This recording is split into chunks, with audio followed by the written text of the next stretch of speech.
بسم اللہ الرحمن الرحیم الحمد للہ وکفی وسلام علی عبادہ الذین اصطفی اما بعد۔ حضرات ناظرین، بڑے ہی رنج و غم کے ساتھ آپ حضرات کو اس بات سے باور کرایا جاتا ہے کہ مادر علمی کی مایہ ناز شخصیت استاد محترم شیخ الحدیث حضرت مولانا مفتی سعید احمد صاحب پالنپوری اب ہمارے درمیان نہیں رہے ہیں۔ انا للہ و انا الیہ راجعون۔ یقیناً اس بات میں کوئی شک نہیں ہے کہ حضرت والا کی شخصیت ایک عظیم شخصیت تھی۔ تمام فرزندان مادر علمی حضرت والا کے علم و عمل اور افہام و تفہیم کے قائل رہے ہیں۔ یقیناً آج احاطۂ مادر علمی ایک عظیم شخصیت سے محروم ہو چکا ہے۔ بہرحال آپ حضرات سے درخواست یہ ہے کہ حضرت والا کے لیے ایصال ثواب فرمائیں، کم سے کم 3 مرتبہ سورہ اخلاص پڑھ کر حضرت والا کی مغفرت کی دعا کریں، نیز دعا کریں کہ اللہ تعالی حضرت والا استاد محترم کے گھر والوں کو صبر جمیل عطا فرمائے، نیز آپ کے درجات بلند فرمائے۔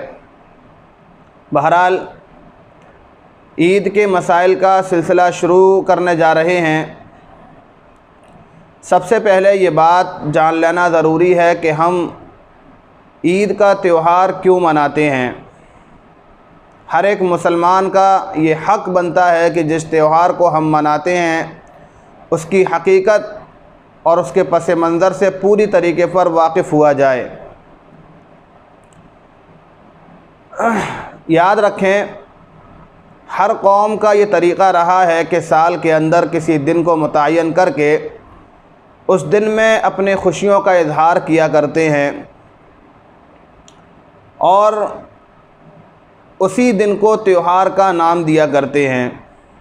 چنانچہ آپ صلی اللہ علیہ وسلم بھی جب ہجرت کر کے مدینہ منورہ تشریف لائے تو آپ نے دیکھا کہ مدینہ منورہ کے لوگ بھی سال میں 2 مرتبہ خوشیوں کا اظہار کرتے ہیں، یعنی 2 مرتبہ تہوار مناتے ہیں۔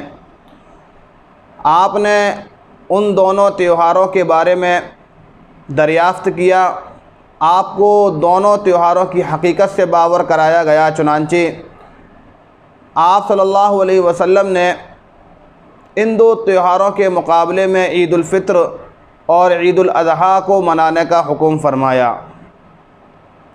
دوسری وجہ یہ بھی بیان فرمائی جاتی ہے کہ عید کا دن اللہ رب العزت کی طرف سے روزے داروں کے حق میں انعام کا دن ہے۔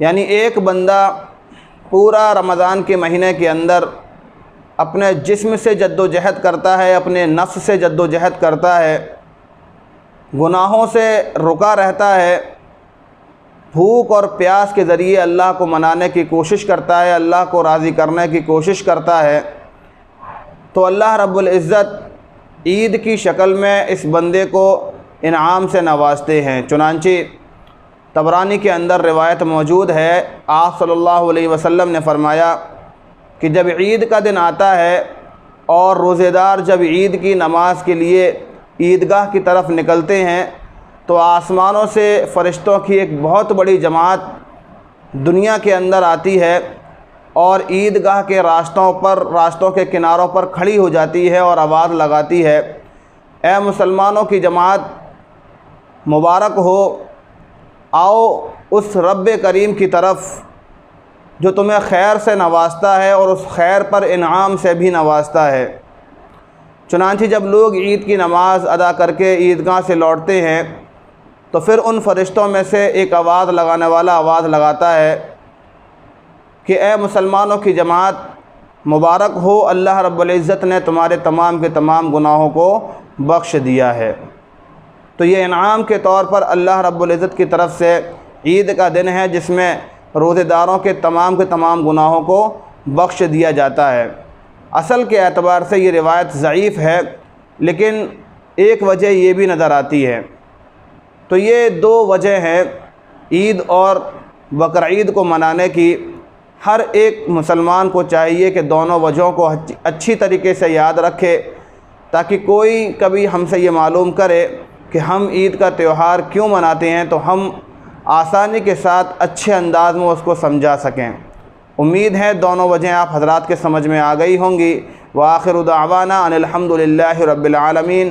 السلام علیکم ورحمۃ اللہ وبرکاتہ۔